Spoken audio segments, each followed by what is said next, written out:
आज मैं आपसे पाकिस्तान की टेस्ट कैप्टन के बारे में डिस्कस करूंगा। क्या ये टेस्ट कैप्टन सही है पाकिस्तान के लिए, पाकिस्तान के फ्यूचर के लिए? और पाकिस्तान को ये टेस्ट कैप्टन टेस्ट में ही चाहिए था, क्या ये सिर्फ ये दूसरे फॉर्मेट में नहीं चाहिए था? तो ये डिस्कस करूंगा। फिर उसके बाद पाकिस्तान की टेस्ट स्क्वाड डिस्कस करूंगा, जो पाकिस्तान अपनी टेस्ट स्क्वाड ऑस्ट्रेलिया में भेज रहा है, तो ये डिस्कस करूंगा। तो बहुत सारी बातें हैं जो आपके साथ शेयर करनी है मुझे। तो आइए शुरू करते हैं।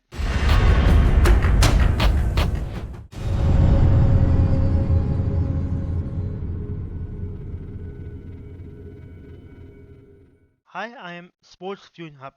इस बार पाकिस्तान एक बहुत बुरे हालात से गुजर रहा है। स्पेशली जो हमने वर्ल्ड कप में देखा और एशिया कप में देखा, तो कंटिन्यूस हार की वजह से हमारा कैप्टन चेंज हो गया। बाबर आजम तीनों फॉर्मेट से हट गया, जो कि नहीं होना चाहिए था। ये कोई भी एक बड़ी सीरीज होती है तो जिसकी वजह से हारने की वजह से हम लोग फॉरेन कैप्टन को चेंज कर देते हैं। बट हो गया, इवेंट ये हो गया। तो अब आगे देखेंगे कि हमारा अगला कैप्टन क्या होना चाहिए। तो हमने दो कैप्टन चूज किए, एक वाइट बॉल का, एक रेड बॉल का। तो रेड बॉल का हमने शान मसूद को बनाया, वाइट बॉल का हमने शाहीन अफरीदी को बनाया। तो शान मसूद क्या केपेबल है इन टेस्ट मैच कैप्टन? क्या वो केपेबल, वो एबिलिटी है? Shan Masood as a batsman बहुत अच्छा बैट्समैन है। उसका अगर हम strike rate in test match देखेंगे, एवरेज देखेंगे विच इज़ 28 पॉइंट समथिंग, और स्ट्राइक रेट भी अच्छी है।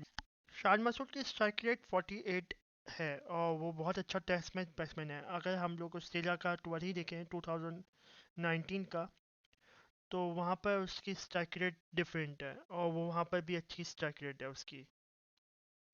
तो उसकी एवरेज 39 है। तो इसका मतलब वो बहुत अच्छा टेस्ट मैच प्लेयर है। बट क्या उसे कैप्टन बनाना चाहिए या नहीं बनाना चाहिए, इसके ऊपर सवाल उठता है। क्योंकि आप शान मसूद को आपने काफ़ी जगह कैप्टन करते हुए नहीं देखा। ना हमने कायद अज़म की ट्रॉफी में इतना कैप्टन से उनको देखी हमने, और ना हमने बाहर के काउंटी मैचेस में हमने कैप्टन से देखी है उनकी। काउंटी मैचेस में तो बिल्कुल थोड़ा सा पीरियड है वो। तो वो एक बहुत छोटा सा पीरियड है, उसके ऊपर हम लोग टोटली डिपेंड नहीं कर सकते कि वो बहुत अच्छे कैप्टन है। फिर इसके बाद ये है कि शान मसूद को हम लोग वाइस कैप्टन भी बना सकते थे, और एक सरप्राइजिंग एक एलिमेंट था ऑफ चेंजिंग कैप्टन, जिसकी वजह से हम लोग सरफराज को दोबारा ऐसा कैप्टन बना सकते थे और शान मसूद को वनडे का कैप्टन बनाते। जब तक सरफराज रहता, या जब 2-3 सीरीज सरफराज खेलता है उसके नीचे, शान मसूद उसके नीचे एज ए वाइस कैप्टन, तो वो भी मेच्योर होता और फिर उसके बाद उसको कैप्टन भी बना देता है शान मसूद को। तो आई बिलीव ये स्ट्रेटजी ज़्यादा अच्छी थी। पता नहीं कि आपके स्पोर्ट्स कम्युनिटी या पीसीबी कैसे सोचती है इस बात को, और पीसीबी ने शान मसूद को ऐसा कैप्टन देखा। आई डोंट नो कि शान मसूद कैसे परफॉर्म कर पाएगा, बट ऑस्ट्रेलिया में परफॉर्म करना एज अ कैप्टन बहुत मुश्किल बात है। क्योंकि ऑस्ट्रेलिया में हमारा रिकॉर्ड विनिंग द मैचेस इतना अच्छा नहीं है जितना कि बाकी कंट्रीज़ में। तो पाकिस्तान हार भी गया ऑस्ट्रेलिया में। तो प्लीज़ आप ये क्रिटिसाइज़ नहीं किया शान मसूद को as a bad captain. I think वो पहली दफ़ा किसी इंटरनेशनल टीम को कैप्टनसी कर रहा है इतना बड़े स्टेज के ऊपर। सो हमें इसको सपोर्ट करनी चाहिए। अब मैं बात करता हूँ पाकिस्तान की टेस्ट की स्क्वाड के ऊपर। पाकिस्तान की टेस्ट की स्क्वाड पे सबसे पहले मैं ओपनर से बात करता हूँ। तो शान मसूद तो आपका एक ओपनर है, जो कि एक स्लॉट फुल हो गया। उसके अलावा एक स्लॉट बचा है, उसके ऊपर तीन ओपनर्स आपके ऊपर बैठे, अब्दुल्ला शफीक, इमामुल हक एंड सायम अयूब। तो क्या आपको क्या लगता है कि कौन सा ओपनर बेहतर होगा, और क्या हर ओपनर एक एक टेस्ट मैच खेलेगा क्या? तो ये पता नहीं, देखना पड़ेगा कि पाकिस्तान अपनी ओपनिंग स्टैंड कौन से भेजती है। क्योंकि आपको श्योर होना चाहिए, अपने आपको इतनी बड़ी सीरीज पे जाने हैं, आपको वेरी श्योर होना चाहिए कि कौन से दो बेस्ट ओपनर्स होंगे जो खेलेंगे, और एक सब्स्टिट्यूट ओपनर होगा। बट पाकिस्तान ने चार ओपनर भेजे हैं। तो ये बहुत कंसर्निंग बात है, क्योंकि पाकिस्तान भी टॉप से टर्वी हो रहा है ओपनिंग के मामले में। तो फिर इसके बाद हमारा मिडिल ऑर्डर बैट्समैन आते हैं। हमारे पास प्रॉपर मिडिल ऑर्डर बैट्समैन नहीं है कोई, सिवाय बाबर आजम के एंड शकील के। और फिर उसके बाद हमारे पास दो कीपर्स आते हैं, which is Sarfaraz Ahmed and Rizwan. क्या ये चार लोग हमारे क्या प्रॉपर मिडिल ऑर्डर संभाल सकते हैं या नहीं संभाल सकते? क्योंकि कोई भी एक अच्छी टीम एक कीपर को ज़रूर ऐड करती है, अच्छे कीपर को, बट उसके ऊपर फुल प्रेशर नहीं डालते कि आप वो पूरा का पूरा मिडिल ऑर्डर संभाले। मगर हम लोग ये करते हैं और एक अच्छा मिडिल ऑर्डर फिर नहीं है हमारे पास। हम तैयब ताहिर को डाल सकते थे। हम बाकी टेस्ट मैच प्लेयर्स को, जैसे पुराने टेस्ट मैच प्लेयर्स हैं, जैसे अरशद शफीक हो गया या फहाद आलम हो गया, तो तो इनको डाल सकते थे, या अच्छे डोमेस्टिक प्लेयर्स को डाल सकते थे। शाहीन के भी और पाकिस्तान ए के भी काफ़ी अच्छे वनडे के प्लेयर्स हैं, तो उनको भी टेस्ट कर सकते थे। तो हम लोग चीज़ें कर सकते थे, मगर हमने नहीं की। हमने ज़्यादातर हमने ओपनर्स पे हमने फोकस किया और ऑलराउंडर्स पे। हमने फिर से मिडिल ऑर्डर को खाली छोड़ दिया, और मिडिल ऑर्डर हमारे दो कीपर्स और दो मिडिल ऑर्डर बैट्समैन आके संभाल लें। तो ये सब कुछ है। तो मिडिल ऑर्डर को प्रूव करना पड़ेगा कि वो अच्छे हैं, और उनको ये जो बबल है बीच में जो खाली है, वो कभी भी बर्स्ट हो सकता है, तो उसको बर्स्ट होने से रोकना पड़ेगा हमें। अगर मैं ऑलराउंडर्स की बात करूँ तो ऑलराउंडर्स की लाइन लगाई हुई है पाकिस्तान ने।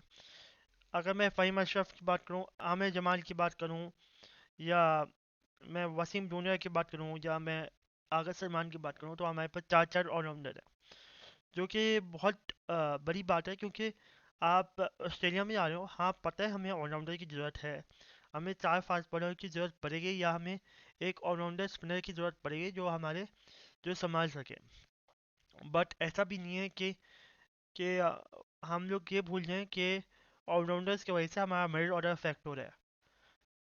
तो हमें ये देखना पड़ेगा, और हमें देख भाल के ऑलराउंडर्स खिलाने पड़ेंगे, क्योंकि फास्ट पिच तो होगी पर्ट की हमारी, बट हमें ये भी देखना पड़ेगा क्या ऑलराउंडर क्या हमारी पर्ट पिच पे खेल सकता है, क्या वो 50+ रन कर सकते हैं वहाँ पर। तो ये भी देखना पड़ेगा कि हमें कौन सा ऑलराउंडर खिलाना है वहाँ पर। सलमान अली आगा, फ़हीम अशरफ, या आमिर जमाल से।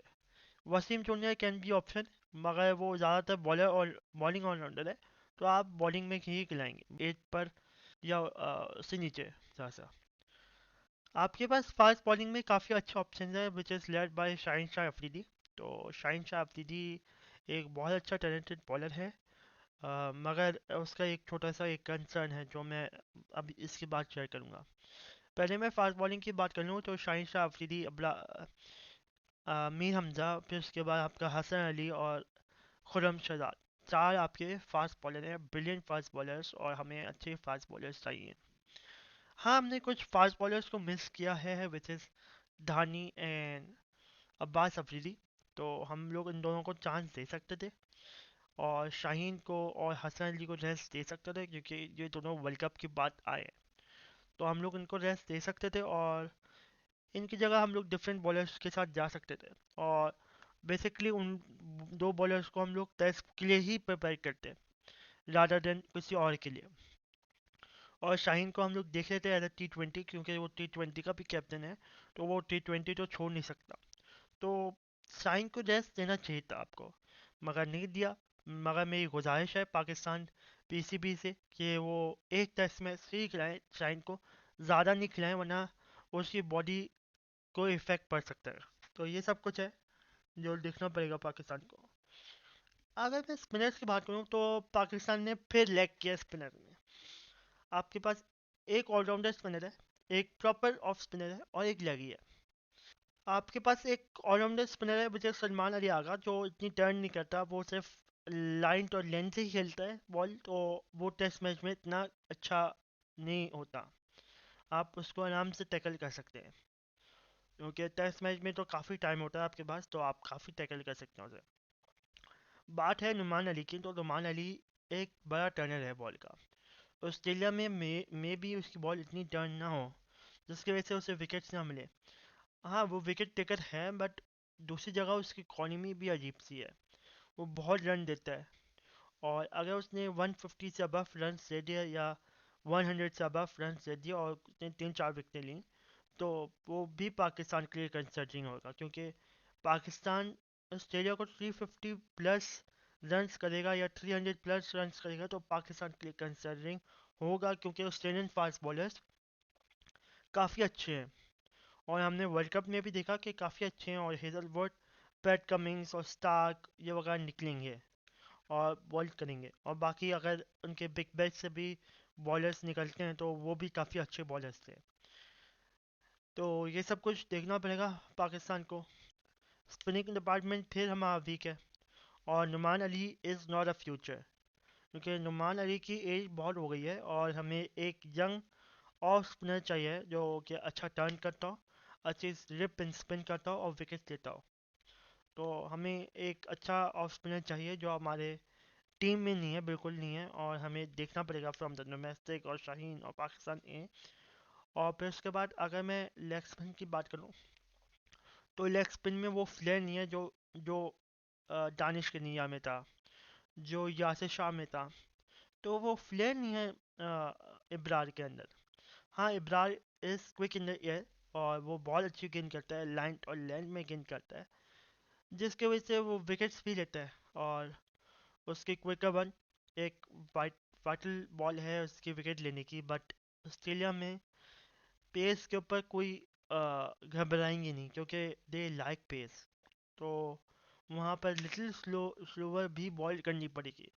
तो विराट को ये जल्दी से सीखना पड़ेगा, जैसे शेन वॉर्न का आता था, हल्की से वो स्लो कर रहा ऑन द एयर। तो और जैसी फ्लाइट कर रहा था, विराट कभी फ्लाइट नहीं करता इतनी। तो ये सब कुछ सीखना पड़ेगा और उसे अच्छी गूगली मारनी पड़ेगी, कि ताकि विकेटों में बॉल आए और स्मिथ और लेबिशन को ज़्यादा प्रॉब्लम करे वो। तो ये सब कुछ है। तो फिर उसके बाद पाकिस्तान को होपफुली अच्छा खेलेगा इन ऑस्ट्रेलिया से इन टेस्ट मैच, और अच्छा compete करेगा पाकिस्तान। और पाकिस्तान को ये कंसिडर में रखना चाहिए, क्योंकि टेस्ट मैच भी इम्पोर्टेंट है, और टेस्ट के हम लोग ट्रॉफी के लिए लड़ रहे हैं। जाते जाते मैं एक बात करना चाहता हूँ, जो कि बड़े बड़े लेजेंड्स बॉलर्स लड़ रहे हैं क्या, of of of Haris Rauf. Haris Rauf एक बहुत टैलेंटेड बॉलर है और बहुत अच्छा बॉलर है। वर्ल्ड कप में उसने परफॉर्म नहीं किया, वो एक अलग बात है, और इस पर उसे ध्यान देना चाहिए। और ज़्यादा अगर चांस अगर वो फारिग है तो वो डोमेस्टिक जाके खेले और अपने आप को इम्प्रूव करे। मगर आई बिलीव कि हारिस राउफ ने इस टेस्ट मैच में नहीं किया, और इस टेस्ट मैच में अपने आप को कंसिडर नहीं किया, क्योंकि वो आप आए कर रहे हैं इन T20 वर्ल्ड कप, जो कि 2024 में इन वेस्ट इंडीज एंड यूएसए। तो ये सब कुछ है, तो वो एक बहुत बड़ा बॉलर है हमारा, और बहुत बड़ा ट्रम्प कार्ड है, तो हमें उसे सेव करके रखना चाहिए। और हारिस रऊफ से याद आया कि शाहीन शाह अफरीदी को भी सेव करके रखना चाहिए, और बाकी T20 बैट्समैन से जैसे रिजवान हो गया, बाबर हो गया, और दो बैट्समैन या ऑलराउंडर मुझे दिख रहे हैं, जैसे आमिर जमाल हो गया, या आ, आपका ओपनर हो गया साइम अयूब। तो उनको भी सेव करके रखना चाहिए, देखना चाहिए कि T20 में हमें मिले, क्योंकि हमें इनको T20 में खिलाना है।